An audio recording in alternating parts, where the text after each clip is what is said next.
और सत्संग में वही व्यक्ति आता है, हम सुनते भी हैं, जो जनता चुनती है, कहते हैं वो सनसेट में जाकर के बैठते हैं, और जो भगवान चुनते हैं वो सत्संग में आकर के बैठ जाते हैं।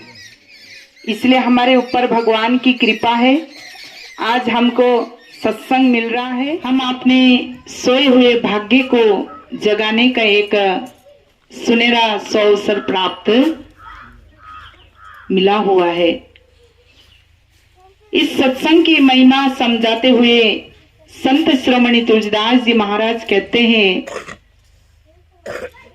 बिन सत्संग विवेक न होई, राम कृपा बिनु सुरलभ न सोई। संत श्रोमणी तुलसीदास जी महाराज कहते हैं, बिना सत्संग विवेक न होए, राम कृपा बिनु सुरलभ न सोए। बिना सत्संग विवेक न हुए, बिना सत्संग हमारे विवेक जागृत नहीं होगी। बिना सत्संग विवेक का मतलब अच्छाई और बुराई का जो भेद हम छुटा नहीं पाएंगे। हमारे जीवन के अंदर कितनी अच्छाई है, कितनी गुण है और कितनी अवगुण है, क्योंकि संसार में हम रहते हैं, लेकिन हमको ये पता नहीं चलता है कि हमारे जीवन के अंदर कितनी अच्छाई गुण है और कितनी अवगुण है। इसकी भेद हम कैसे छुटा पाएंगे?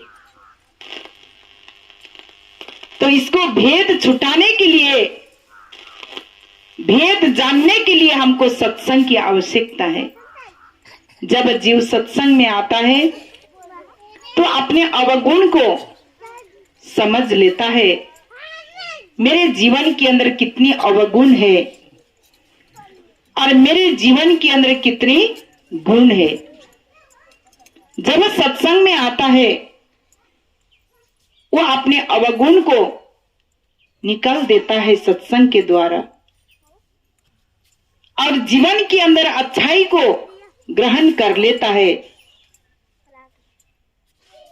जैसे आपने देखा होगा, हंस और बगुला दोनों एक जैसे ही, उनका दोनों का एक जैसे ही कलर है। हंस भी सफेद है और बगुला भी सफेद है, उनका दोनों का कलर एक ही है। लेकिन आप दोनों को एक कटोरा में दूध और पानी मिला के दे दीजिए, बगुला क्या करेगा? दोनों पानी और दूध को ग्रहण कर लेगा, और हंस दूध को पी लेगा और पानी को छोड़ देगा। क्योंकि हंस की चोंच में वो तासिक रहता है, जो वो छुटाने का, पानी और दूध को अलग करने का उसके चोंच में वो शक्ति रहती है, और बगुले के अंदर नहीं रहता है, वो दोनों को ही ग्रहण कर लेता है। ऐसे ही सज्जनों, आज जीव भी संसार में रहता है, लेकिन उसके जीवन के अंदर कितने अवगुण है, कितने गुण है, वो दोनों को ही ग्रहण कर लेता है। अच्छाई और बुराई दोनों को ही ग्रहण कर लेता है। उसको भेद छुटा नहीं पाता है, वो समझ नहीं पाता है। लेकिन वही जीव जब सत्संग में आता है तो गुण और अवगुण को अलग कर लेता है। उसको तभी समझ में आता है कि मेरे जीवन में कितने अवगुण से भरा हुआ है, मेरा अवगुण भरा शरीर, कि हे प्रभु मेरा शरीर पूरे अवगुण से भरा हुआ है, प्रभु मुझे कैसे पार लगाओगे? मेरा शरीर पूरे अवगुण से भरा हुआ शरीर है, कहो कैसे प्रभु पार लगाओगे? क्योंकि हम अवगुण के पुतले हैं। इंसान अगुण का खान है, उसी अवगुण को दूर करने के लिए आज हमको सत्संग की आवश्यकता है। उसी अवगुण को खत्म करने का रास्ता ही एक सत्संग है।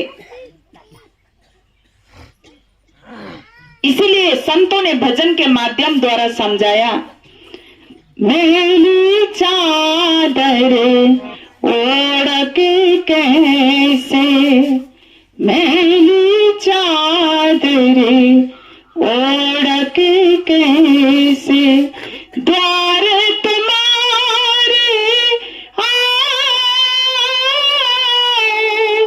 ही पावन परमेश्वर मेरे मन ही मन शर्माओ, मैली चादर ओढ़ के कैसे। कि हे प्रभु, ये मेरा शरीर अवगुण का खान है, मैली चादर ओढ़ के कैसे द्वार तुम्हारे में आऊं। मेरा शरीर पूरे अवगुण से भरा हुआ है प्रभु, मैं आपके द्वार पर कैसे आऊं। मैं उस लायक नहीं हूं प्रभु, मुझे कोई ऐसा रास्ता बता दीजिए, मुझे कोई ऐसा मार्ग बता दीजिए ताकि मैं आपके द्वार पर आने लायक बनूं। तूने मुझे जन्म देकर इस संसार में भेजा, लेकिन मैं इस संसार में आकर के दाग लगाया। अब हे प्रभु, मैं इस दाग को कैसे छुड़ाऊं। भगवान ने इस संसार में हमको भेजा, लेकिन हम संसार में आकर के इसमें हमने दाग लगा दिया। कौन सी दाग?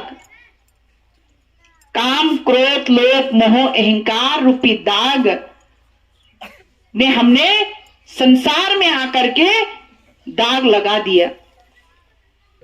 अब इस दाग को मैं कैसे छुड़ाऊं प्रभु, मुझे कोई तो रास्ता बता दीजिए, कोई तो मार्ग बता दीजिए ताकि इससे मैं दूर हो जाऊं। अब आप बताइए कि इसका दाग छुड़ाने का रास्ता कौन सा है? रास्ता कौन सा है? साकी शब्द बहुत सुने, मिटे ना मन का दाग, सत्संग से ना सुधरे वो तो बड़ा ताको अभाग। कबीरदास जी कहते हैं, क्या कहते हैं? इस मन को दाग, हमारे शरीर में जो दाग लगा हुआ है, काम, क्रोध, लोभ, मोह, अहंकार, इस काम, क्रोध, लोभ, मोह, अहंकार रूपी दाग को छुड़ाने का क्या रास्ता है? ओनली धर्म शास्त्रों को कंठस्थ करने से हमारे अंदर का दाग नहीं छुड़ेगा। वो काम, क्रोध, लोभ, मोह, अहंकार दूर नहीं होगा खाली धर्म शास्त्रों को अध्ययन करने से। उसको कंठस्थ करने से हमारा मन का दाग, दुविधाएं खत्म नहीं होगा। लेकिन संत कहते हैं, सत्संग से ना सुधरे वो तो ताको बड़ो अभाग। क्योंकि सत्संग में खाली भगवान राम की महिमा नहीं सुनाई जाती, भगवान कृष्ण की महिमा नहीं, सारे धर्म शास्त्रों की यहां महिमा सुनाई जाती है। सारा निचोड़ यहां पर बताते हैं। इसीलिए नान पंथ जगत में निज निज गुण गावे, सबका सार बताकर सदगुरु मार्ग लगावे।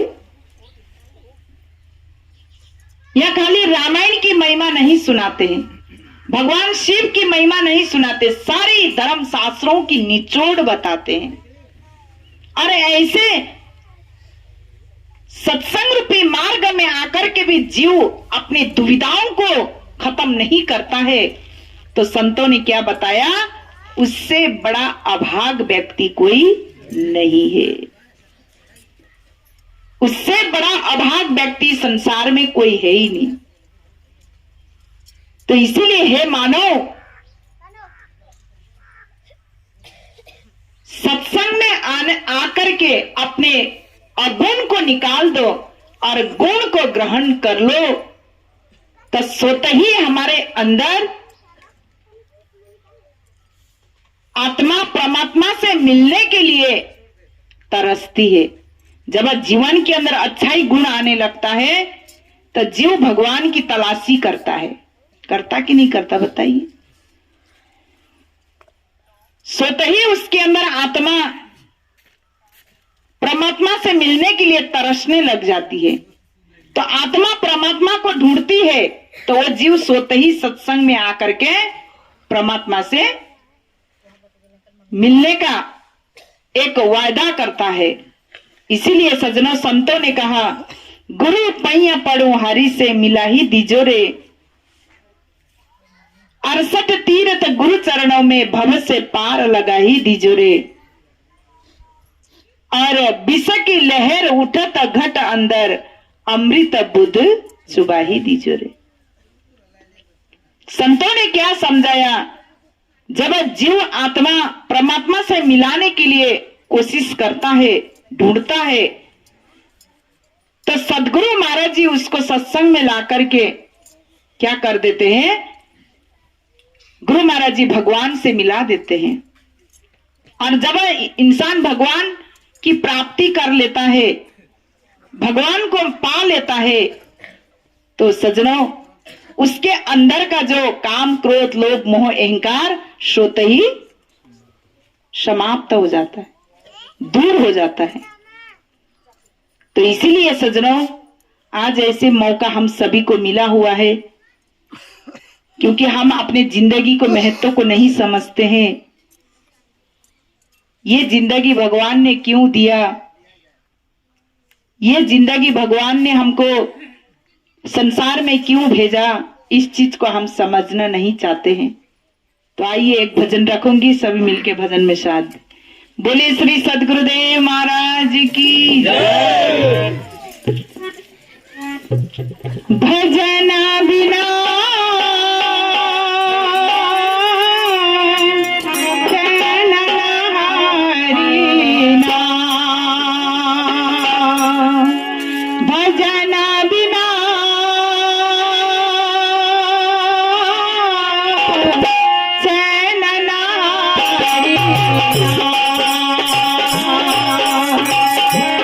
Oh,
सज्जनों, संतों ने समझाया भजन बिना हमारी जिंदगी अधूरा है।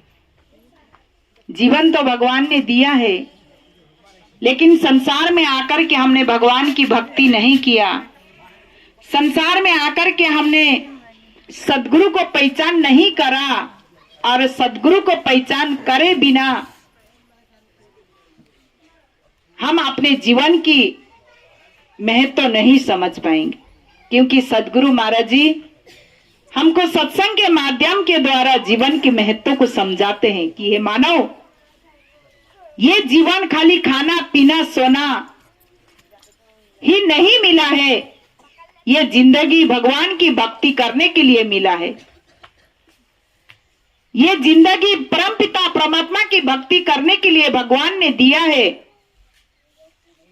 यदि हमने संसार में आकर के परमपिता परमात्मा की भक्ति नहीं किया, तो ये संसार में आना सार्थक नहीं होगा। इसलिए हम भजन में सुन रहे थे, भजन बिना तेरा जीवन अधूरा है, जीवन सार्थक नहीं है। भजन का मतलब यह गाने वाला भजन नहीं है। यह भजन तो कोई भी गा लेता है, लेकिन भजन का मतलब होता है भ माने भीतर, ज माने जानना, न माने निरंतर। वो भजन अपने आप में ही हो रहा है। इसको तू पहचान ले, इसको तू जान ले। तेरे अंदर 24 घंटा उठते बैठते सोते समय ही वो भजन हो रहा है। उसको तू पहचान ले। उसको जाने बिना संसार में आना तेरा सार्थक नहीं होगा। हम कितने भी अमीर हो, कितने भी धनवान हो, लेकिन वो धन वो किसी काम का नहीं है, वो रूप रंग किसी काम का नहीं है,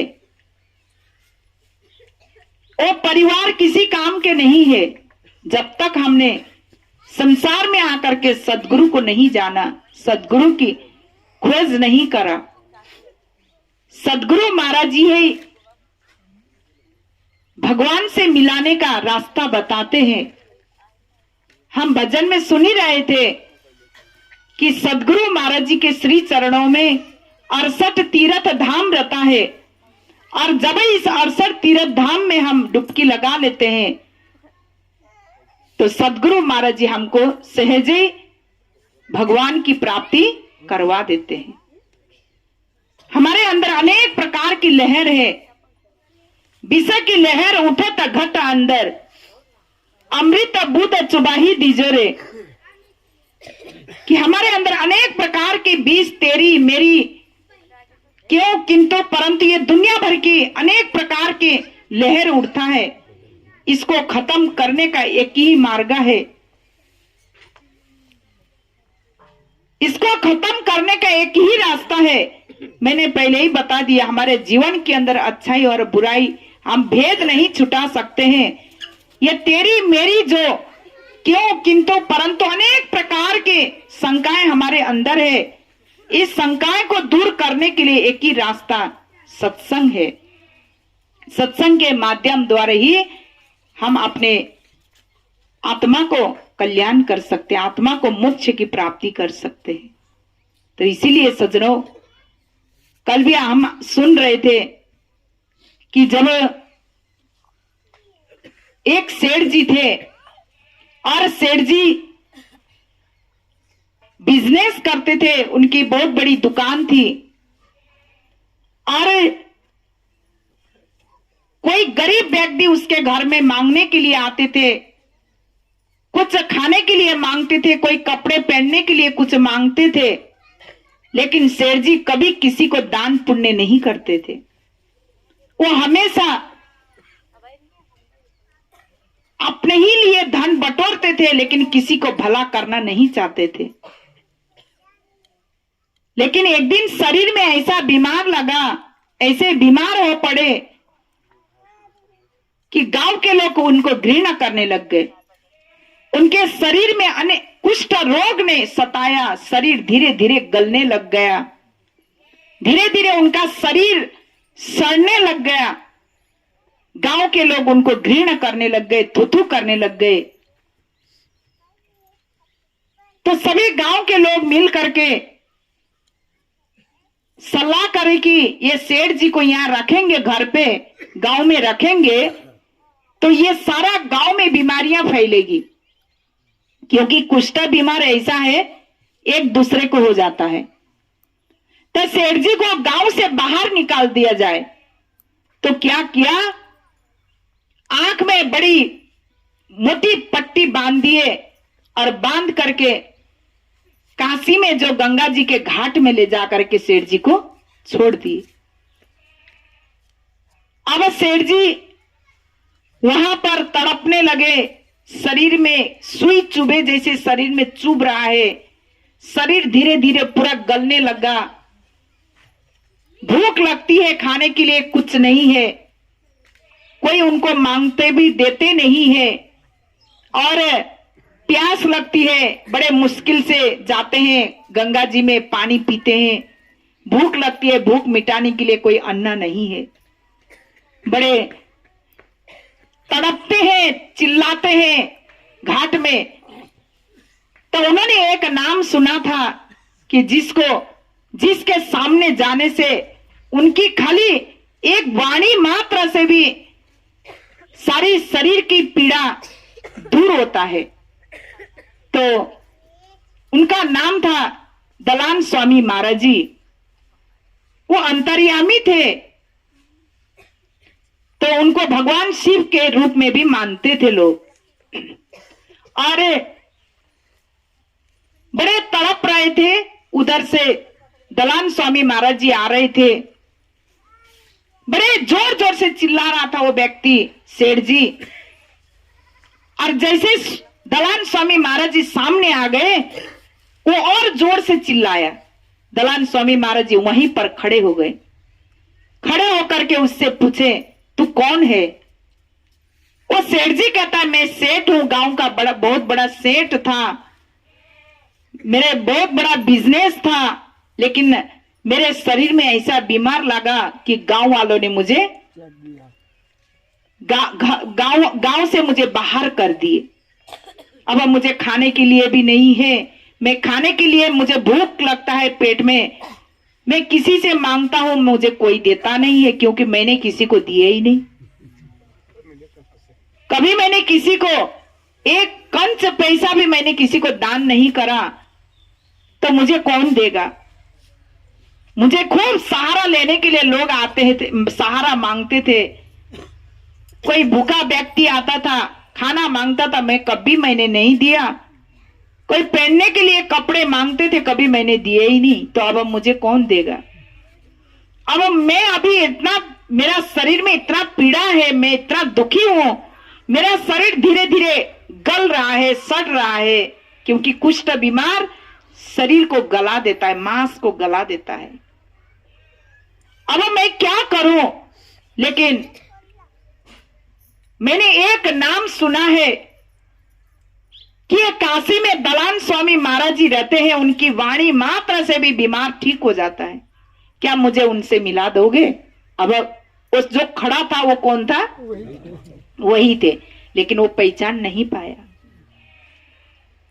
तो दलान स्वामी महाराज जी कहते, तुम पहले खड़े हो जाओ। अब वो खड़े होने की हिम्मत है ही नहीं, शरीर तो गल रहा है, और कितने दिन से भूखा मरा हुआ है, प्यासी, कैसे उठेगा बताइए? तो दलान स्वामी महाराज जी कहते हैं, तुम पहले खड़े हो जाओ। तो खड़े नहीं हो पाता, कहता है कि भैया मेरे अंदर वो शक्ति नहीं है, मैं खड़ा होकर के चल पाऊं, मैं खड़ा नहीं हो पाऊंगा, मेरी हिम्मत नहीं है, मैं जो बोल रहा हूं तुम वो करो, तुम खड़े हो जाओ। दो शब्द दलान स्वामी महाराज जी ने कहा खड़े होने को, वो अपने आप ही खड़ा हो गया। खड़ा होकर के उसने अपने हाथ, पूरा गल गया था शरीर, पैर गल गया था, हाथ को ऐसे स्पर्श करा अपने हाथ ही से, तो हाथ भी सब ठीक है। पैर को स्पर्श करा अपने आप ही, पैर भी सब ठीक है। शरीर पूरा गलने सड़ने लग गया था, शरीर एकदम तंदुरुस्त हो गया। तत्काल फिर दलान स्वामी महाराज जी ने उसको अपने शिष्य बनाया, उनका नाम रख दिया उमा चरण दास, और तत्काल वो अंतर ध्यान भी हो गए। दलान स्वामी महाराज जी उनको शिष्य बनाया और तत्काल वो अंतर ध्यान हो गए, वहीं गायब हो गए। उसके बाद में फिर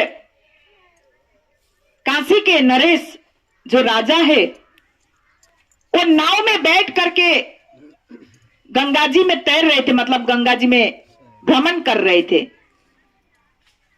तो अब काशी नरेश राजा है, नाव में ही सिंहासन भी लगा हुआ था बैठने का। उसी समय वही नाव में प्रकट हो गए। वो तो दलान स्वामी महाराज जी नाव में प्रकट हो गए। नाव में प्रकट हुए। अब राजा के तो राजा क्या करते हैं, अपने तलवार लटका के रखते हैं, है ना। तत्काल उन्होंने, दलान स्वामी महाराज जी ने राजा के कमर से तलवार निकाला और अपने सिर में घुमाने लगे। 4-5 बार सिर में घुमाए, जोर से घुमा करके गंगा जी में फेंक दिए। फेंकने के बाद में काशी नरेश से पूछा। काशी नरेश एकदम उदास होने लगे, क्योंकि उनको उस तलवार से बहुत प्रेम था। बहुत उदास, उनकी चेहरा उदास देखने लगा। तो दयानंद स्वामी महाराज जी ने कहा कि तुम इतने उदास क्यों हो, क्या तुमको तलवार चाहिए? तो दयानंद स्वामी महाराज जी ने इतना ही पूछा और नाव से दयानंद स्वामी महाराज जी खुद गंगा जी में कूद पड़े। जाकर के उन्होंने गंगा जी से 2 तलवार निकाल दिए। एक तलवार फेंका था, लेकिन 2 तलवार निकाल के दयानंद महाराज जी ने काशी नरेश से पूछा, तुम्हारा कौन सा तलवार है, पहचान लो, पहचाना तुम, तुम्हारा कौन सा तलवार है? दयानंद स्वामी महाराज जी ने उनको तलवार पहचानने को कहा। काशी नरेश ने नहीं पहचाना कौन सा तलवार है। देखने में दोनों एक जैसे ही है, उन्होंने नहीं पहचान पाए। तो दयानंद स्वामी महाराज जी कहते हैं, नरेश जिंदगी बहुत छोटा है, बहुत छोटा है। तू कहता है मैं राजा हूं, काशी के नरेश हूं, तेरे अंदर कितनी अहंकार है ना, कितनी घमंड है, अभिमान है। जिंदगी बहुत छोटा है तो अपने आप को पहचान, जिंदगी क्यों मिला है।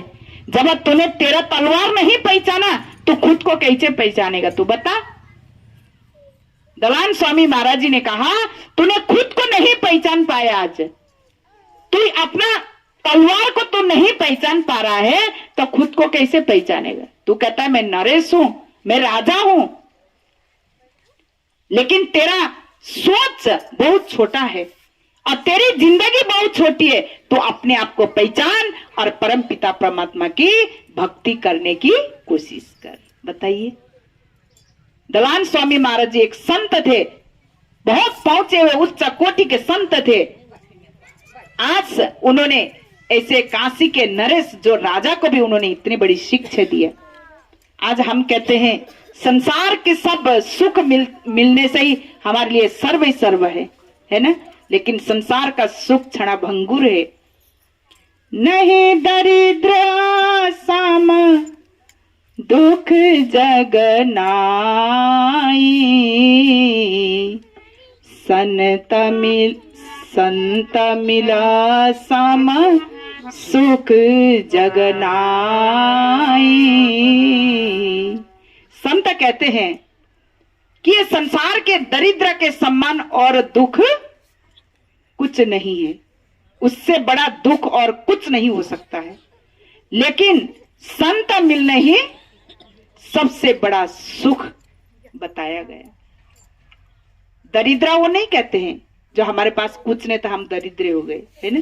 दरिद्र किसको बोलते बताइए, किसको बोलते? जिसको संत नहीं मिलते हैं। दरिद्र हम कहते हैं मेरे पास कुछ भी नहीं है तो हम दरिद्र हैं, है ना। हर कुछ भी नहीं है कहते उसको दरिद्र भी कहते हैं। होते हुए भी जो व्यक्ति नहीं है बोलता है ना, बोलता कि ना, तो लोग कितने, ये तो दरिद्र ही है। संसार का सुख मतलब संसार में कितने भी मतलब संसार का सुख कितने भी मिले उससे बड़ा दरिद्र कोई नहीं है कि नहीं। बताइए, हमारे पास कितने भी सुख हो, कितने भी धन दौलत हो, हम अरबपति खरबपति भी क्यों ना, फिर भी वो दरिद्र ही रहेगा, है कि नहीं। बताइए, जब उसके जीवन में संत नहीं मिलते, सद्गुरु नहीं मिलते, वो अपने आप को नहीं जानता है, तो इससे जब तक उसने अपने आप को नहीं पहचाना, साधु संतों की खोज नहीं करा, वो संसार का सुख उसके लिए बेकार है। भले वहां सूर्य जहां से उदय हुआ जहां जाकर के अस्त होगा, इतना साम्राज्य भी भगवान ने आपको क्यों नहीं दिया हो, लेकिन जब तक आपने सदगुरु को खोज नहीं करा, अपने जिंदगी को महत्व को नहीं समझा, तो वो साम्राज्य भी आपके लिए बेकार है। आप कंगाल के कंगाल ही रह जाओगे। कितने होने के बावजूद भी हमारे अंदर तो ईगो है, अरे मेरे पास इतना धन दौलत है, मेरे पास परिवार है, मैं इतना सुंदर हूं, इसमें लोग चूर चूर होता है। अरे ये धन किस काम का है, वो तो क्षणभंगुर है। मीरा के पास किस चीज की कमी थी बताइए आप? मीरा के पास किस चीज की कमी थी? आज उसने पूरा ठुकरा करके निकली। यदि धन दौलत का घमंड करती तो आज उसका नाम धर्मशास्त्रों के अंदर थोड़ी नहीं आता है ना। तो इसीलिए सज्जनों, आइए हम अपने जीवन की महत्व को समझे और हम अपने आप को जानने की कोशिश करें। यही हमारा जीवन का एक लक्ष्य है। हमारा जीवन का जो लक्ष्य है, हमारा जीवन का जो उद्देश्य है, वो परमपिता परमात्मा को जानना है। यदि हमने संसार में आकर के हमने परमपिता परमात्मा को खोज नहीं करा और हमने अपने छुपे हुए उस शक्ति को नहीं जाना, तो जिंदगी पाना सार्थक नहीं होगा। इसीलिए आइए, ये एक सुनहरा मौका है। आज साधु संत यही समझाते हैं कि हम ये जिंदगी भगवान ने एक बार के लिए दिया है, बार बार दोबारा मिलता नहीं है। एक बार भगवान की कृपा से, उनकी दया से मिला हुआ है, तो हम इसके महत्व को समझने की कोशिश करें। यदि हमने इसके महत्व को नहीं समझा तो नानक बाबा जी कहते हैं, लख 84 भ्रम दिया मनुष्य जन्म पायो, कहे नानक नाम समाल सो दे नेड़े आयो। कि हे मानव, लख 84 यूनी भटका खाते खाते आज भगवान ने इतना सुंदर देव दुर्लभ शरीर दिया है, और ये देव दुर्लभ शरीर पाकर के भी हमने भजन भक्ति नहीं करा, और संसार में आकर के हमने सदगुरु को नहीं जाना, तो फिर हमको वही 84 लाख योनि में भटका खाना पड़ेगा। इसीलिए आइए सज्जनों, आज हम देखो श्री गुरु महाराज जी दया के सागर हैं। यहाँ पर जैसे आप गंगा जी में स्नान करने जाते हैं तो गंगा जी में ये भेदभाव नहीं रहता है, ये बड़ा जात है, ये छोटा है, चाहे काला हो, चाहे गोरा हो, चाहे अमीर हो, चाहे गरीब हो, सभी को गंगा जी में जाकर के हम सभी स्नान करते हैं। गंगा जी को पानी पी करके हम अपने तृष्णा को मिटाते हैं। ऐसे ही गुरु महाराज जी भी गंगा के सागर है। हम इस गंगा जी में आकर के सभी डुबकी लगा सकते हैं, चाहे हिंदू हो, चाहे मुसलमान हो, हम सब मानव है।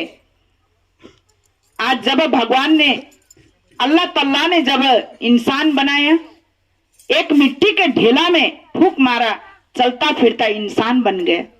वही मिट्टी का ढेला है हम, चाहे हिंदू हो चाहे सिख हो, सब हम एक मानव है। तो मानव होकर के मानव का जो कर्तव्य क्या है उसको जानना बहुत जरूरी है। हम मानव है, मानव है तो मानव का कर्म कर, बन के मानव तो मत बदनाम कर। कि हे मानव, तुम मानव है तो मानव का कर्म कर, और मानव होकर के दानव का कर्म मत कर। तो इसीलिए आइए हम सभी लोग, सबके अंदर एक ही रूप में समाया हुआ है। कबीरा कुआ एक है, पनिहारा अनेक, बर्तन सभी का न्यारा है, पर पानी सब में एक है। हमारा रूप अलग है, हमारा जात अलग है, लेकिन हमारे अंदर उस सूक्ष्म रूप में वो प्राण, वो आत्मा रूपी शक्ति सभी के अंदर एक रूप में समाया हुआ है। चाहे हिंदू हो, चाहे मुसलमान हो, चाहे सिख हो, सभी के अंदर एक रूप में समाया है, अलग अलग नहीं है। सभी के अंदर एक रूप में, एक सम्मान से समाया हुआ है। जैसे हम पानी भरने के लिए कुआं में बर्तन लेके जाते हैं, भले बर्तन छोटा बड़ा कैसे भी हो, लेकिन बर्तन के अंदर पानी एक रूप में ही रहता है। ऐसे ही हम कितने भी अनेक प्रकार के जात हो, लेकिन हमारे अंदर एक रूप में भगवान की शक्ति समाई हुई है। तो उसी शक्ति को आज समय समय पर आकर के महान पुरुष समझाते हैं। सत्य युग में भगवान विष्णु आकर के समझाया, त्रेता युग में भगवान राम ने समझाया, द्वापर युग में भगवान कृष्ण ने समझाया, आज इस कली युग में त्रिभुवनपति सदगुरुदेव श्री गुरु महाराज जी आकर के हमको समझा रहे हैं। राम नाम के हीरे मोती संत बिखेरे गली गली, ले लो रे कोई राम का प्यारा, आवाज लगाए गली गली। गली गली में आवाज लगा रहे, डंक लगा रहे हैं कि हे मानव, उस राम नाम का जो धन है, वो राम नाम रूपी शक्ति है तेरे अंदर समाया हुआ है, तो उसको जानने की कोशिश कर और उसको जान करके भजन भक्ति सुमरन करेंगे, तभी हमारा कल्याण होगा और सार्थक होगा।